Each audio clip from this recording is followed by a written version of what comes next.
Mini మేడారంగా పిలువబడే గోదావరి ఖన్ని సమ్మక్క సారళమ్మ జాతర ఏర్పాట్లను ఆలయ కమిటీతో పాటు వివిధ డిపార్ట్మెంట్ల సమన్వయంతో పూర్తి చేసినట్లు పాలకవర్గం పేర్కొంది. పెద్దపల్లి జిల్లా గోదావరి ఖన్ని గోదావరి నది ఒడ్డున వెలిసిన సమ్మక్క సారళమ్మ జాతర 4 రోజులు వైభవంగా నిర్వహించనున్నట్లు కమిటీ వెల్లడించింది. కోల్బెల్ట్ కారిడార్లో భక్తులు అధిక సంఖ్యలో ఈ జాతరకు వస్తుంటారని, వారికి ఎలాంటి అసౌకర్యాలు కలగకుండా చర్యలు చేపట్టినట్లు పేర్కొన్నారు. నేటి నుంచి ప్రారంభమయ్యే జాతర శుక్రవారం వరకు జరుగుతుందని, శనివారం వనప్రవేశంతో జాతర ముగుస్తుందన్నారు. రామగుండం కార్పొరేషన్తో పాటు సింగరేణి, ఎన్టీపీసీ, ఆర్ఎఫ్సిఎల్ పరిశ్రమ సహకారంతో ఏర్పాట్లను పూర్తి చేశామన్నారు. భక్తులకు ఎలాంటి అసౌకర్యం కలిగినా సహాయక బృందాలు సమాచారం అందిస్తే స్పందిస్తామన్నారు.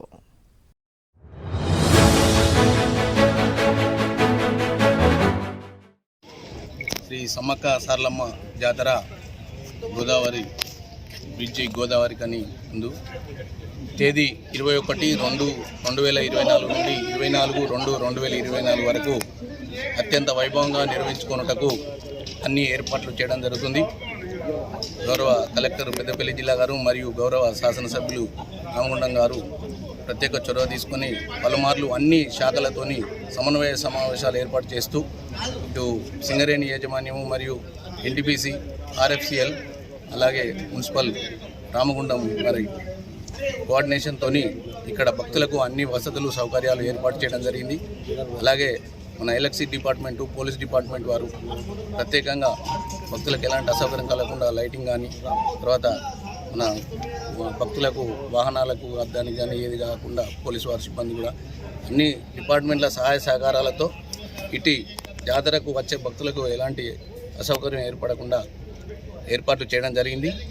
ఈ 3 రోజులు కార్యక్రమాలు 21/2/2024 రోజున సాయంకాలం సారళమ్మ దేవతను గద్దెకు తీసుకురావడం జరుగుతుంది.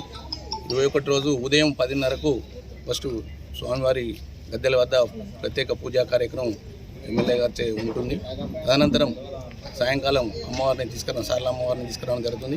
22/2/2024 రోజు అలాగే ఉదయం కంకవనము 10 గంటలకు కంకవనం తీసుకురావడము, అలాగే సాయంకాలము సమ్మక్క తల్లిని జనగామ నుండి గద్దెకు చేర్చడం జరుగుతుంది. తర్వాత 23 నాడు శుక్రవారం రోజున అమ్మవార్లకు మొక్కుబడుల కార్యక్రమం, తదుపరి 24/2/2024 రోజున అమ్మవార్ల తిరుగు వనప్రవేశం ఉంటుంది. ఇట్టి జాతర మహోత్సవంలో భక్తులు అత్యధిక సంఖ్యలో పాల్గొని ఆ అమ్మవారి కృపకు పాత్రలు కావాల్సిందిగా కోరుచున్నాం.